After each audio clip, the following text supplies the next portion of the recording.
10 years wouldn't be enough, that was Hattie Doyle's answer. The September morning, her widowed neighbor joked he was too old to marry her, and neither one of them expected that answer to change everything by the time the year was through.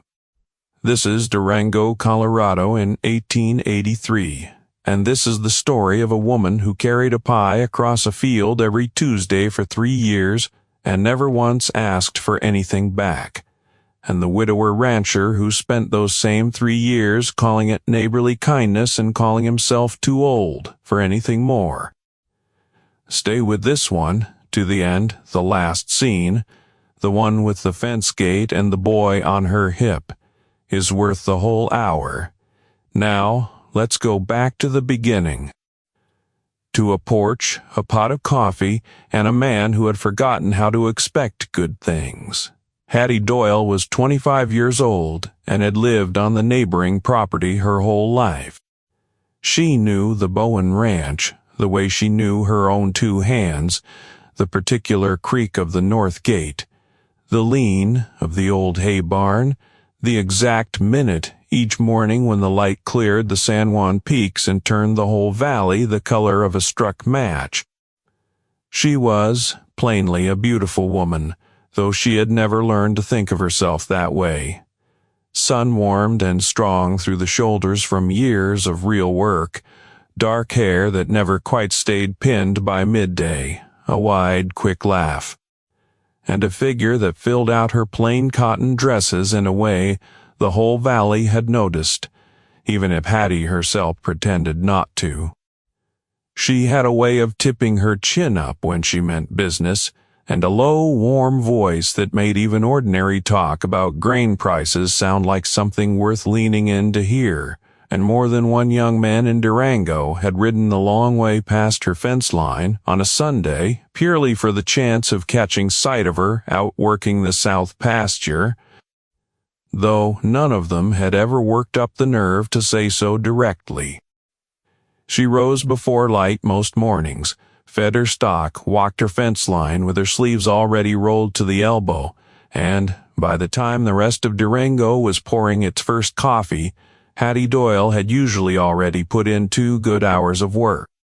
Her parents had gone down to Denver 5 years back, following her older sister after her sister's marriage, and had offered more than once to sell the place and bring Hattie with them into a proper city house with proper city neighbors and no fence line to mend before breakfast.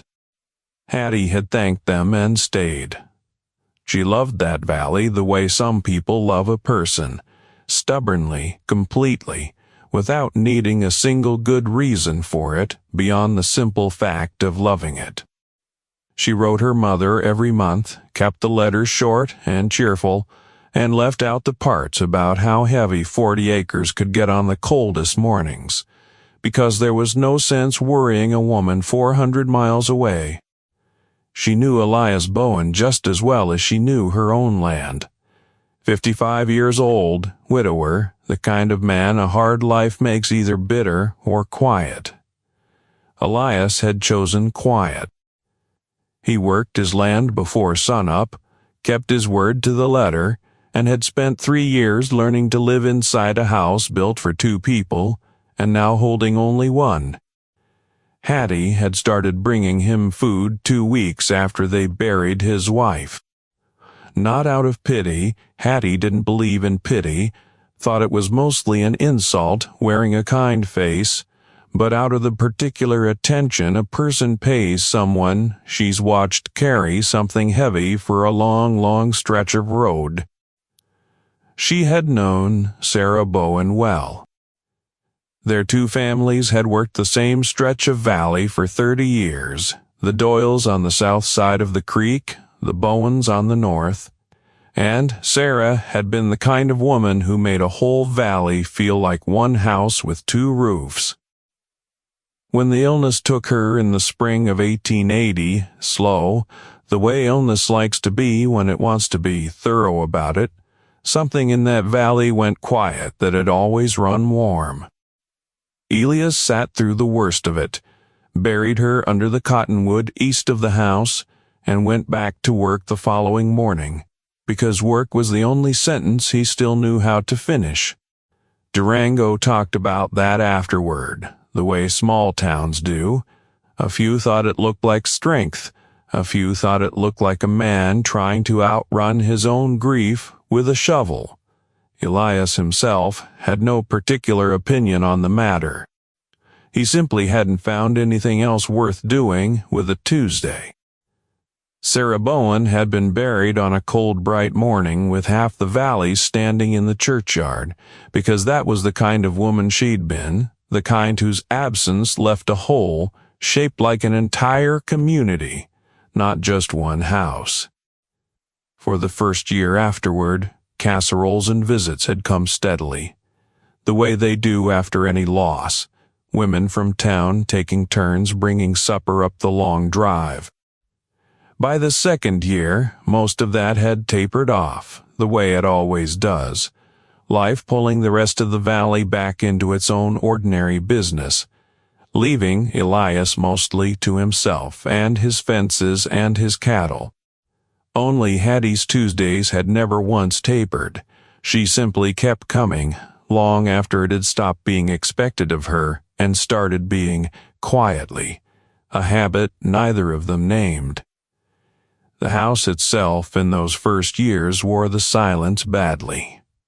The kitchen table had 2 chairs, and only one of them ever moved. The spare room off the hall, the one that had been Sarah's sewing room, full of her fabric and her half-finished quilts and the smell of the lavender she'd always kept on the sill, stayed shut, the door never quite latched, but never quite opened either. As though Elias couldn't decide whether closing it properly would be a kindness to himself or a small betrayal of her memory. He fed the stock, and mended the fences, and rode out at dawn, and came back at dusk, and in between, the ranch simply held its breath, the way a house does when it's waiting on something it can't name.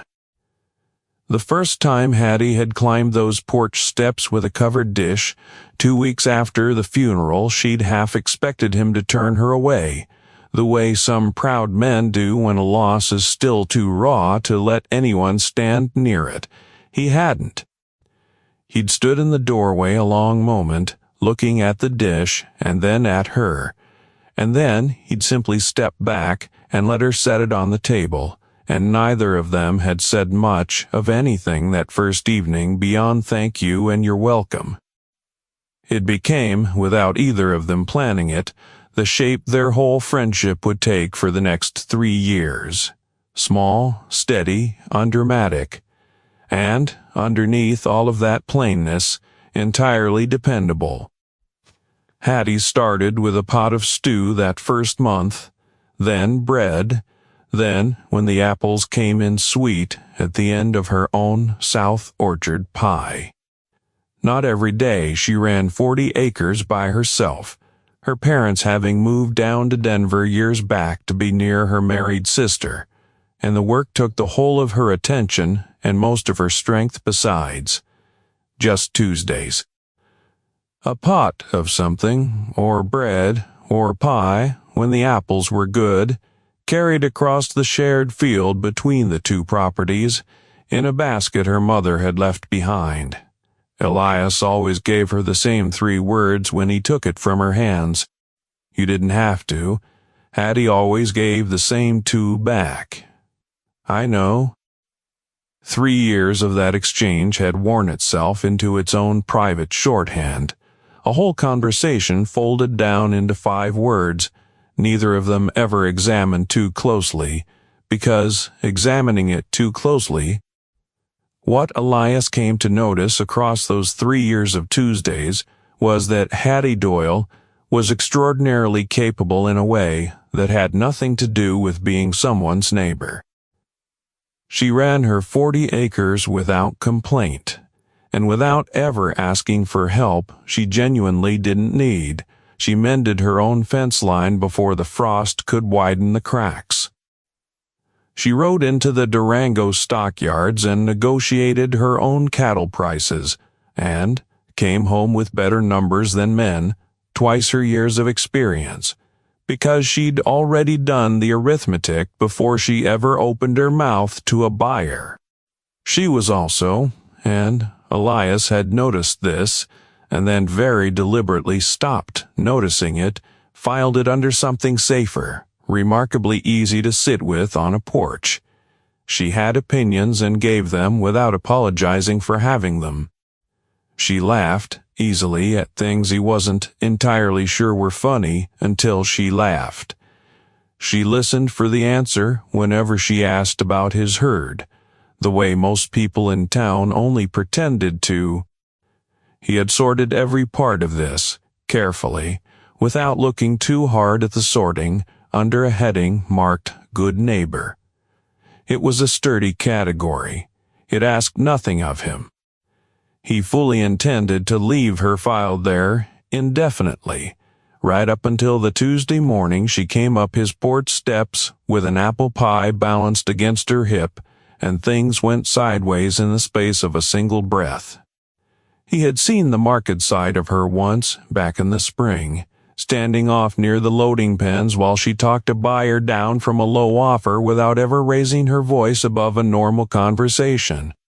The buyer, a heavy-set man from a big outfit near Farmington, had tried the usual tactics on her, the long pause, the disappointed sigh, the implication that a woman running her own herd ought to be grateful for whatever number he offered. Hattie had waited him out, cited the going rate at the last 3 auctions with dates attached, and named her figure a second time, exactly the same as the first, until he'd finally taken it rather than lose the morning. Elias had watched the whole exchange from 20 feet off, pretending to check his own cattle, and had walked away that day with a private, unspoken respect for her he hadn't quite known what to do with. Durango in 1883 had opinions about a great many things, and it had strong opinions about Hattie Doyle. This was not, in itself, surprising. The railroad had reached town 2 years before, dragging in commerce and newcomers, and the particular restless energy of a place that has convinced itself it's about to become something important. And a growing town like that develops opinions about everything, especially about young women who run property alone and don't appear to need saving from the arrangement. The opinion that concerned Hattie most belonged to Dorsey Vale. Dorsey was 28, the only son of the most prosperous dry goods merchant in 3 counties, handsome in the effortless way of a man who has known since childhood that he was handsome, and he had been making his interest in Hattie plain since the previous spring. Not loudly. Dorsey was too smooth a customer for loud. He turned up at the stockyards on the days she sold. He found reasons to ride past her fence line. He said the correct thing in exactly the correct tone every single time, and the town approved of him with the enthusiasm it reserved for arrangements that made sense on paper. He was young. He was prosperous. He would, people agreed over their counters and their coffee, make an entirely suitable husband for a lovely, capable girl who was going to wear herself down to nothing running, that spread by herself if somebody sensible didn't step in. Durango itself was still deciding what kind of town it wanted to become. 10 years earlier it hadn't existed at all, just open valley and a handful of mining claims scattered up in the hills. Now it had a proper main street, 2 churches, a bank, a schoolhouse, and a railroad depot that brought in more strangers every season than the whole town had held a decade before. Vale's dry goods sat right in the middle of that main street, prosperous and growing more prosperous by the month, and Dorsey stood to inherit the whole of it one day, a fact the town discussed nearly as often as it discussed the weather. Against that backdrop, a young woman running 40 acres alone, turning down a merchant's son with good prospects, was the kind of thing a small town simply couldn't leave alone. It talked. It always talked. Martha Greaves, who kept the dry goods counter and had known Hattie since she was a girl in pigtails, was direct about it one Thursday, weighing out a sack of flour with the brisk efficiency of a woman who considered tact an inefficient use of a good afternoon. "That Dorsey Vale is a fine man, Hattie. You could do a great deal worse." Hattie paid for her flour, gave a polite nod, and let the subject drop where it stood. A closed door, as far as she was concerned, though Martha would spend the better part of the autumn quietly trying to pry it back open. If you'd like to support more stories like this one, become a channel member and tap Join beside the channel name. It only takes a moment. Ruth Talmadge, Hattie's dearest friend since girlhood and married herself just the year prior, was more pointed about it than Martha ever managed to be. "He's asked after you 3 times this month," Ruth pressed, one afternoon over coffee at Hattie's own kitchen table. "3 times, Hattie. At what point does a man earn a chance?" "When I decide to give him one," Hattie answered lightly, not looking up from the mending in her lap. "And when will that be?" Hattie looked out the window toward the mountains that stood over the whole valley, always exactly where they'd been the day before, unbothered by any of it. "I don't rightly know," which was not entirely honest. She had a fairly clear notion of when she intended to give Dorsey Vale a chance, and the plain answer was approximately never. The reason for it was something she wasn't yet prepared to say aloud, not even to Ruth, not even to herself in words she'd let stand still long enough to look at directly. And real things once spoken came with consequences a person had to actually live inside of. The days leading up to that particular Tuesday had been ordinary ones, full of the small, steady work that filled every one of Hattie's weeks. She'd spent the Saturday, before mucking out her own barn and mending a section of fence the wind had loosened, and the Sunday reading late by lamplight after church, a habit her mother had passed down along with the pie recipe. Monday had brought a letter from Denver, her mother's careful hand, asking, as it always did, whether Hattie had given any more thought to selling up and coming to live near family, and Hattie had answered it that same evening, gently, the way she always did, saying she was happy and meaning it. And, leaving out entirely the reason her happiness had lately taken on a shape she wasn't ready to explain in a letter. She made the pie on a Monday evening in September, using the good apples from the tree at the far end of her own orchard, the sweet ones that always ripened first.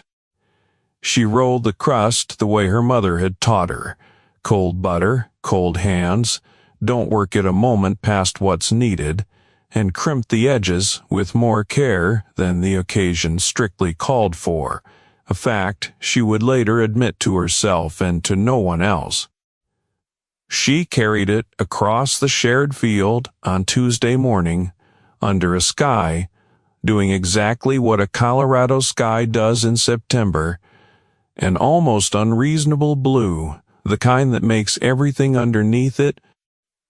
A hawk sat on a fence post the whole way across unbothered by her passing, and somewhere, off toward the ridge line, a dog was barking at nothing in particular, the ordinary music of an ordinary morning.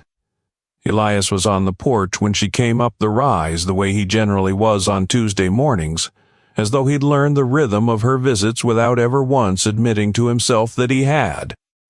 He was drinking his coffee and studying the mountains with the particular stillness of a man who has, over 3 long years, made a kind of uneasy peace with mornings.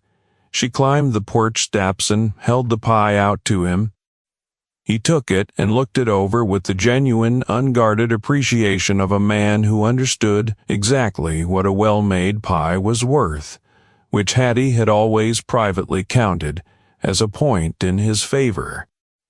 "September apples," she told him, the sweet ones off the far tree.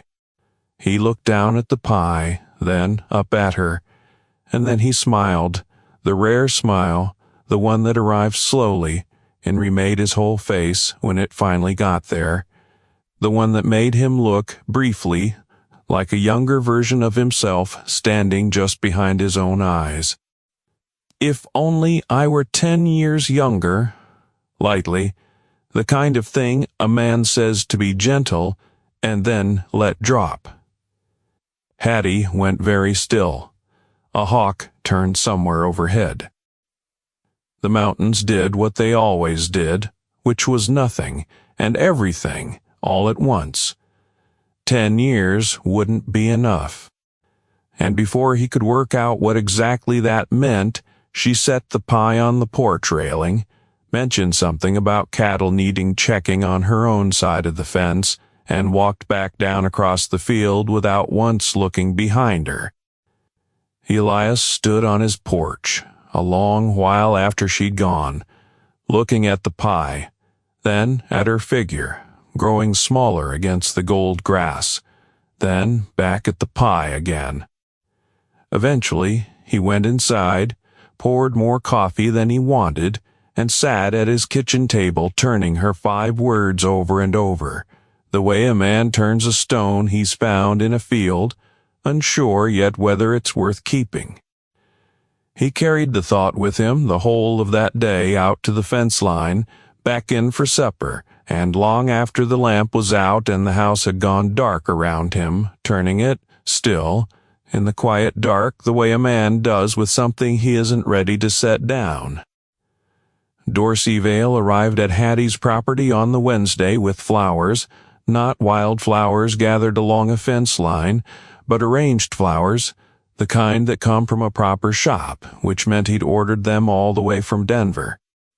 Hattie received them with the warmth she extended to nearly everyone, alongside a private, specific discomfort at knowing exactly what flowers shipped in from Denver were meant to communicate, and not being sure how to decline the message without being unkind about it.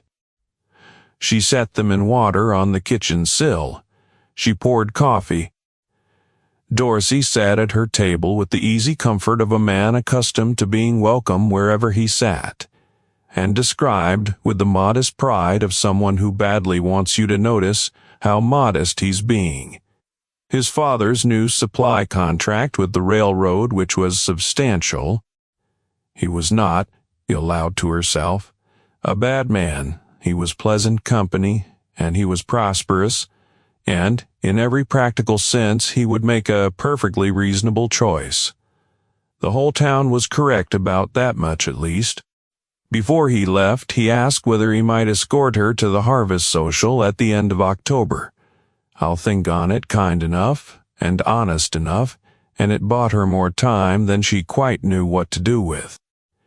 After he'd gone, she stood at her kitchen window and looked out across the field toward the Bowen place. The late afternoon light had settled onto the mountains. The barn was throwing a long shadow across the gold grass, and somewhere out there, Elias was doing whatever it was. Elias did in the late afternoon, checking the north fence, most likely, since she'd been paying close enough attention over 3 years to know his habits nearly as well as her own.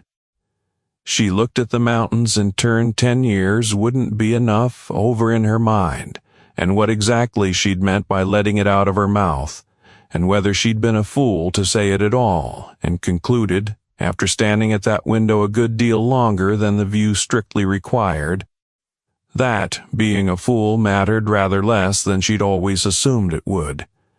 Elias Bowen was not a man who processed things quickly. He was thorough.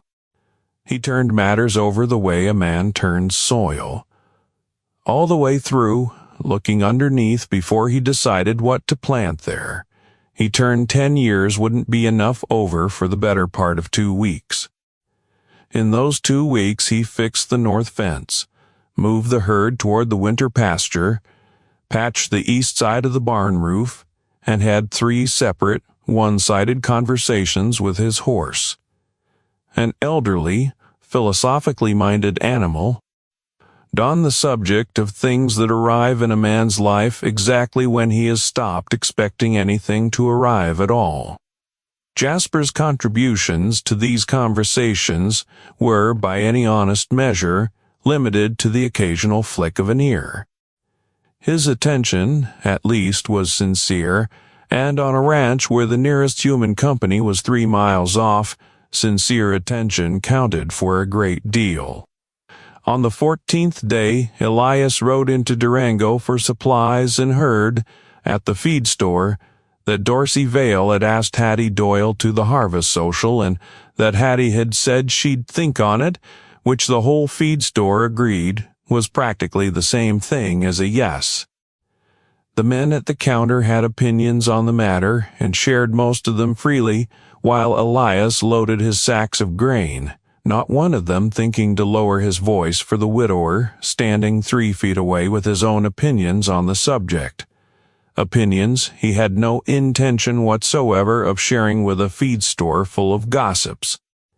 He paid for his supplies, tied them down, and rode home slower than usual, the road unwinding under Jasper's hooves, while his mind stayed fixed 3 miles behind him. He put the horse away and sat on the porch where he'd said the thing he'd said, looking at the spot on the railing where she'd set the pie down before she walked off, and thought about a woman who had crossed that field every single Tuesday for 3 years. He thought about Sarah. Not with guilt. Sarah had been gone 3 years, and had been, while she was here, a woman of considerable good sense who had told him more than once that stubbornness pointed in the wrong direction. He had a fairly clear idea of what she'd have thought about this particular situation. He went inside and looked at himself in the small mirror by the kitchen door. The gray at his temples, the lines the weather had carved into him. 55 years of Colorado sun and Colorado winters written plainly across his own face. Done comfortable conversation a man has with his own reflection when he's trying to talk himself into something his better judgment has already quietly decided for him. His better judgment won. In the end, the way it generally did once he'd let it finish arguing. He put on his hat and walked out across the field. She was mending her own south fence when he came into view. Not on her land exactly. He stopped at the fence line between the 2 properties, which was, strictly speaking, neutral ground, and set his hands on the top rail, and studied her with the look of a man who has made up his mind about something and is committing to it whether or not the ground shifts underneath him. She kept working the wire. She'd learned, across 3 years, that Elias Bowen said what he had to say in his own time, and that waiting him out was a far more efficient use of a person's patience than trying to hurry him along. Elias, without looking up from the fence, "I've been turning over what you said." "Which thing?" "You know which thing." She set down the fencing tool and looked at him properly for the first time since he'd walked up. "And what did you settle on?" He was quiet a moment. The afternoon held them both. The mountains and the gold grass, and the particular slant of September light that makes everything look real and like a memory of itself. "I settled on not knowing what you meant by it carefully, and on wanting to." He looked down at the fence rail, then back up. "I'm 55 years old. I know what that means, and I know what it doesn't excuse. I won't stand here and pretend it's nothing." He held her eyes. "But I'd like to know if you're willing to tell me." She looked at this careful, quiet, thoroughly decent man who had accepted 3 years of her Tuesdays without ever once asking her why she kept coming across that field. It meant that 10 years wouldn't make you any more of what I was looking for, because you're already exactly what I was looking for. The fence line between them went very still. A hawk crossed the sky above them both. Elias Bowen felt something arrive in his chest. He had not expected to feel again in this life, not an echo of something old, but something entirely new, arriving without his permission and without the slightest apology for the arriving. The harvest social fell on the last Saturday of October in the church hall down on Main, strung with lanterns and thick with the smell of cider and roasted corn and wood smoke drifting in off the bonfire out back. Fiddles were tuning up near the far wall, and the whole room had the particular brightness of a small town giving itself permission to celebrate the last good weather before winter shut the valley down. Hattie went, in her good blue dress, her hair pinned up properly for once, and drew more than a few looks crossing the hall floor. Elias did not. He hadn't set foot at a social since Sarah, and he wasn't yet ready to stand in a room full of fiddle music and other people's happiness, and Hattie understood that without needing it explained to her in words. Dorsey Vale was there, charming and attentive and a fine dancer, which Hattie acknowledged privately as a genuine quality, and not merely a performed one. He brought her a cup of warm cider and stood beside her with the easy comfort of a man who believed the whole arrangement was progressing very nicely in his favor. Children ran past between the long tables, chasing each other around the legs of the fiddlers, and somewhere near the bonfire outside a group of older ranchers traded stories about the season's herd counts, their voices rising and falling under the music like a second slower song running beneath the first. It was Martha Greaves who finally put words to the thing everyone in that hall had clearly already been thinking. "I hear you've been spending a good deal of time out at the Bowen place," in a tone that wasn't quite a question and wasn't quite not one. "Elias is my neighbor," Hattie returned. "Has been my whole life. He's also 55. "Hattie," Martha set her cup down on the table with a small, deliberate click. "Dorsey Vale is standing 20 feet from you right now, and he's 28, and his father owns half the supply contracts in this county. I say this because I wish you well." Hattie looked across the room at Dorsey, who was indeed 28 and prosperous, and thoroughly suitable in every way the town knew how to measure suitability. He caught her looking and smiled. She smiled back out of plain courtesy, and then she turned to Martha.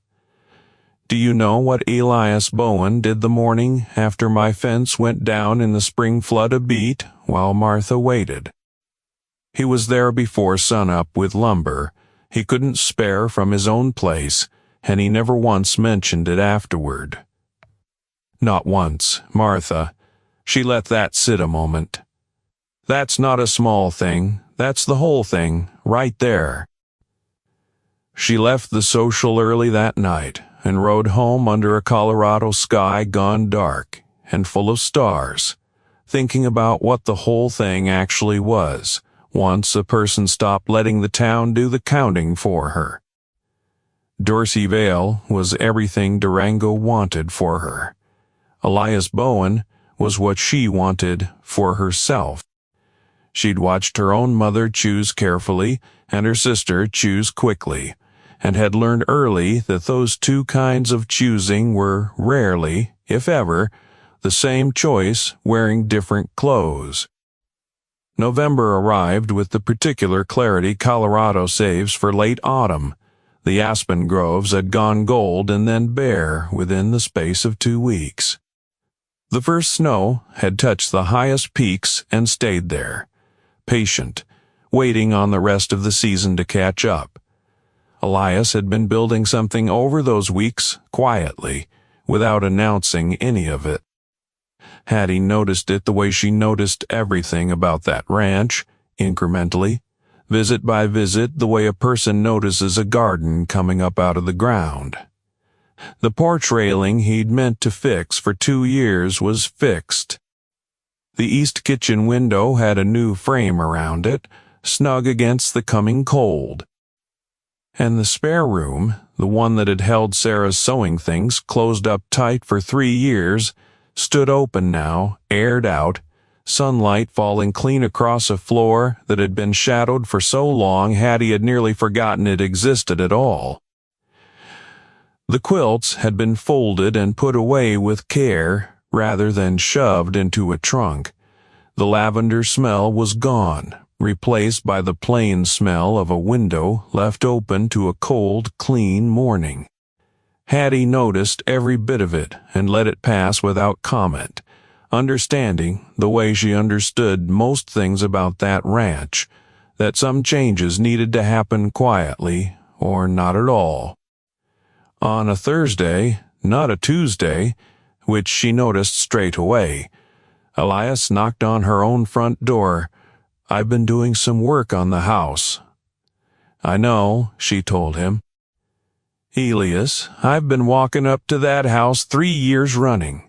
I notice everything." He looked down at his hat, turning it over in his hands the way a nervous man does. "I'd like to ask you something, and I'd like to ask it properly." She waited. "Dorsey Vale is a good man. I know it, and this whole town knows it. He's 28, with good prospects ahead of him, and there's every reasonable argument in his favor that a sensible person could make." He looked up at her. "I'm 55 years old. I've got a ranch that needs work, and a porch railing I only just fixed, and a kitchen window I put in myself last week, because the old one let the draft through. I can't compete with reasonable arguments, Hattie. I know that plainly." "Then don't." He looked at her a long moment. "I'd like to come calling on you properly, if you'll allow it." She looked at this man, standing on her own front step, hat in his 2 hands, 55 years and a fixed porch railing, and an open spare room behind him, and let herself finally say the thing she'd been carrying for 3 years. "Elias Bowen, I've been waiting on you to get here for very nearly 3 years. He took that in slowly, the way he took in most things. I was working my way there. I know you were. Come in, there's coffee." Durango had opinions about the development, as Durango always did. Martha Greaves called it unexpected, and repeated the word to anyone who'd stand still for it. Ruth Talmadge called it romantic, and repeated hers louder still. Dorsey Vale, to his lasting credit, took the news with real grace, and had found himself a banker's daughter down from Denver within the month, an arrangement that raised Hattie's opinion of him a fair notch, and raised it further when word came he seemed genuinely happy in it. Reverend Whitfield thought the difference in years worth mentioning, and raised it with Elias directly one afternoon outside the church, which took a certain amount of nerve and which Elias respected even as he disagreed with the substance of it. "She's 25, you're 55. In 20 years I'll be 75, was all Elias offered back at first. And in 20 years she'll have had 20 years of a man who sees her plainly and means every word he says to her." A pause. "I believe that's worth something, Reverend. I believe it's worth a great deal." The Reverend considered that a moment, gave a single nod, and performed the ceremony 4 months later without another word said on the subject. He would tell people years afterward that it was the conversation that had taught him more about what a marriage was actually for than any wedding he'd ever performed before or since. Not the matching of ages or fortunes. Way dis, Conan weighs too small for the town to ever properly count. The courtship itself moved with the unhurried ease of 2 people who'd already known each other for years, and were simply, finally, acknowledging out loud what had been quietly true the whole time. There were no grand gestures. Elias wasn't built for grand gestures, and Hattie had never wanted one. There were suppers instead, long ones, at the same kitchen table where she'd once left flour on his account book by accident, and he'd kept the smudged page rather than tear it out. There were Sunday afternoons riding together through the aspen groves gone bare and silver, and up into the high meadows where the first snow lay thin and bright over the grass, and along the creek that ran between their two properties, marking, as it always had, the line where one life ended and another had quietly begun to grow up alongside it. Once out past the north fence, they stopped the horses and sat a long while saying nothing at all, watching the light change on the mountains, and Hattie understood in that particular silence that this was the whole shape of what she wanted, not noise, not grand declarations, just a man beside her who was content to watch the same sky she was watching. One Sunday in December, snow already banked along the fence posts. Elias rode over with a small wrapped parcel, tied behind his saddle, and presented it to her on the porch, with none of the ease he usually managed. Inside was a set of good steel fencing pliers, the kind she'd mentioned wanting back in October and had clearly assumed he'd forgotten. He hadn't forgotten a word of it.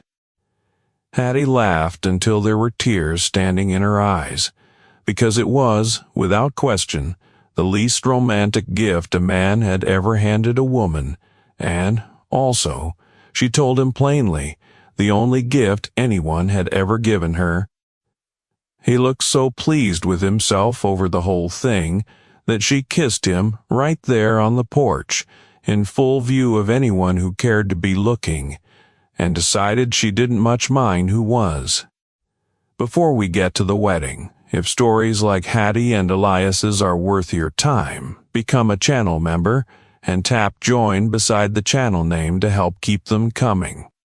They were married on a Saturday in February of 1884 in the Durango Church, before a congregation that had opinions about the whole arrangement and had turned out in force to watch it resolve one way or another.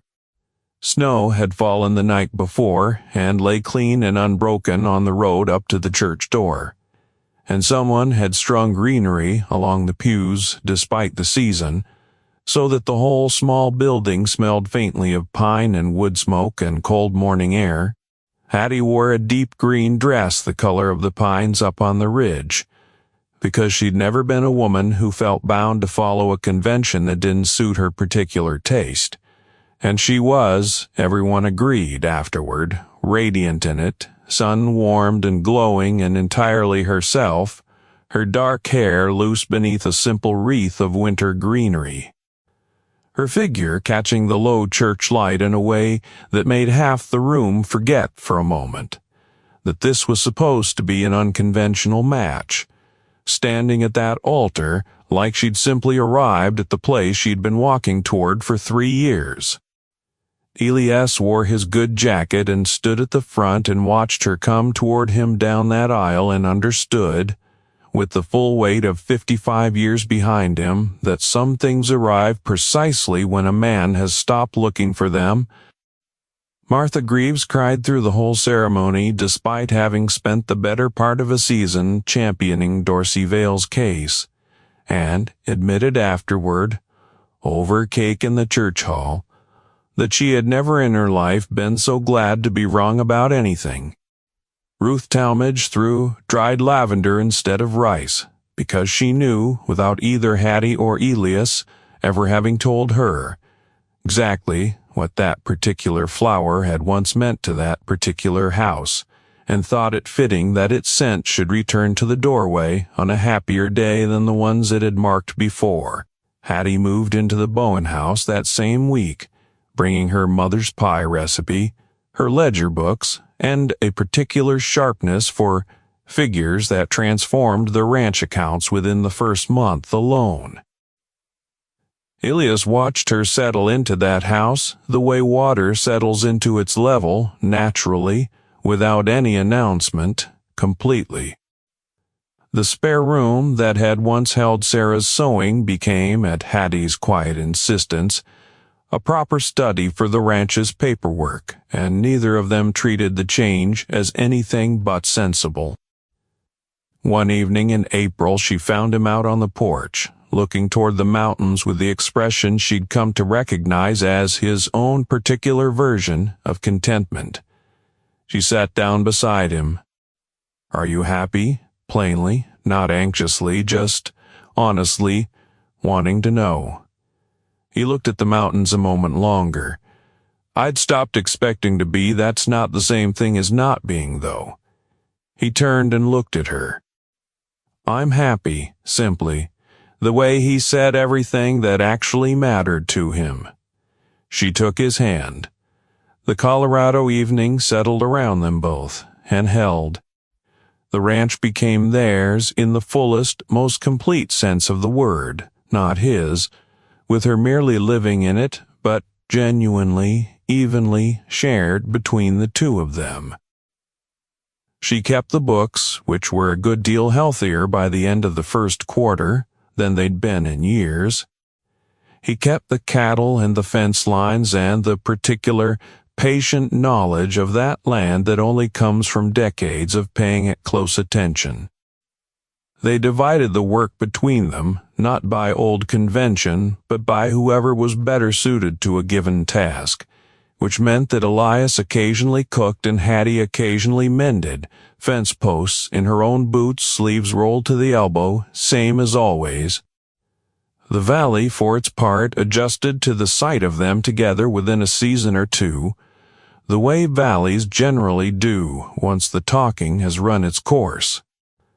That first winter married brought a hard cold snap that killed 2 calves on a neighboring spread and had every rancher in the valley up at all hours checking their herds by lantern light. Hattie and Elias worked those bitter nights side by side, wrapped against the cold, and came in each morning, half frozen, and entirely satisfied with each other's company in a way neither of them had known. And they named him Samuel, for Elias's own father, and he came into the world with his mother's fire-bright hair and his father's slow, deliberate way of studying a room, which made him, from his very first weeks, a boy worth watching closely. Elias was 57 when Samuel was born, and had worried over it beforehand in the careful way he worried over things that truly concerned him. "Will I be enough for him?" One evening, not dramatically, just plainly, the way he raised most things that weighed on him. "You fixed my fence the morning after a flood," Hattie reminded him, "before I'd even asked, and never once brought it up again afterward." She looked at him steadily. "That's what a father does, Elias. You've already known how, this whole while." He never raised the question again, though Hattie noticed, in the months that followed, how carefully he carried the boy across a room as though relearning, slowly and on purpose, how to hold something that mattered. Samuel was born on a night thick with snow, the roads impassable enough that the midwife barely made it out from town in time, and by morning the whole valley had thawed just enough that the first light coming over the peaks caught the new snow and turned it. The same struck gold color Hattie had always loved about that particular stretch of mountains, as though the valley itself had decided to mark the occasion properly. On a September morning in 1886, 3 years to the season, after the pie and the joke and that first quiet morning on his porch, Elias was out checking the north fence when he saw Hattie coming across the field. Not carrying a pie this time, carrying Samuel on her hip instead, red-haired and serious-faced, studying the mountains with the fixed concentration of a small child already learning to file the world away for later. She came up to the fence. He opened the gate for her. She handed him the boy, who looked up at his father with Hattie's own eyes, sharp and direct, and entirely without fear of anything the world might yet show him. Elias held his son and looked at his wife and looked past her at the Colorado mountains, doing what they had always done, standing exactly where they had always stood, and thought back to a Tuesday morning 3 years gone, a pie, and a joke that hadn't actually been a joke at all, and a woman who had looked at him with an expression he hadn't known. How to read. He knew how to read it now. If only I were 10 years younger, not as a joke this time, not as a gentle way of letting something drop, but as the plain admission of a man who finally understood exactly what he had very nearly let walk past him. Hattie looked at him with the same expression that had started all of it 3 years before, on that same stretch of gold September grass. 10 years wouldn't have been enough. I needed exactly you. Samuel looked between the two of them with the serene, uncomprehending patience of a 1-year-old who wouldn't understand this particular story for a good many years yet, but who would grow up warm inside it all the same. Elias handed the boy back to his mother, closed the gate behind him, and walked back across that field with his family beside him in the cool Colorado morning, grateful, past all calculating, past every last piece of arithmetic he'd ever tried to do about his own age. Elias Bowen very nearly talked himself out of the best thing that ever happened to him. Not out of stubbornness, and not out of pride, out of arithmetic. He counted his years and found there were too many of them. He measured the distance between 55 and 25, and decided the gap disqualified him before he'd ever properly asked the question. He told himself he was being responsible. He told himself he was simply being realistic. He was being plainly wrong. Age is a real thing. It carries real weight and real consequence, and neither of them ever pretended otherwise. Not for one moment of their courtship. But Elias had made the honest, understandable mistake of confusing the arithmetic of years with the arithmetic of worth. He'd counted a number and decided he was too much of one thing and not nearly enough of another. Hattie had counted differently the whole time. She counted the man who showed up before sunup with lumber he couldn't spare the morning after her fence went down. The man who meant exactly what he said every single time without fail. The man who smiled rarely and meant every one of those smiles completely. That is not a man carrying too many years on his back.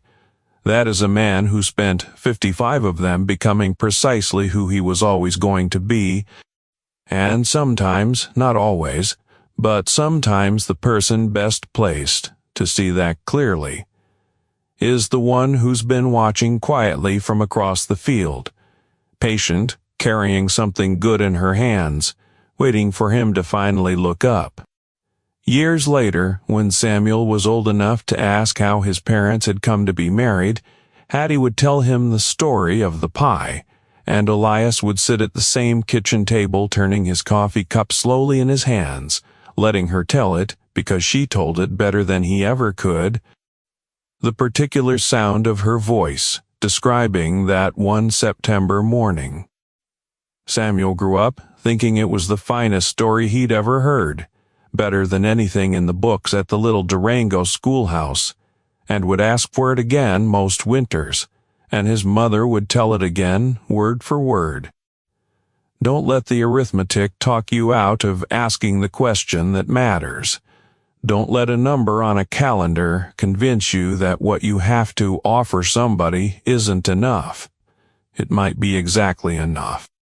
It might be precisely what somebody's been waiting for across a field on an ordinary Tuesday morning, with a pie still warm in her hands. Wherever you're watching this from tonight, whatever kind of day brought you here, I hope this one gave you something warm enough to carry with you. Thank you for spending this hour with Hattie and Elias, and with a valley in Colorado that's been holding on to this story for a long, long time.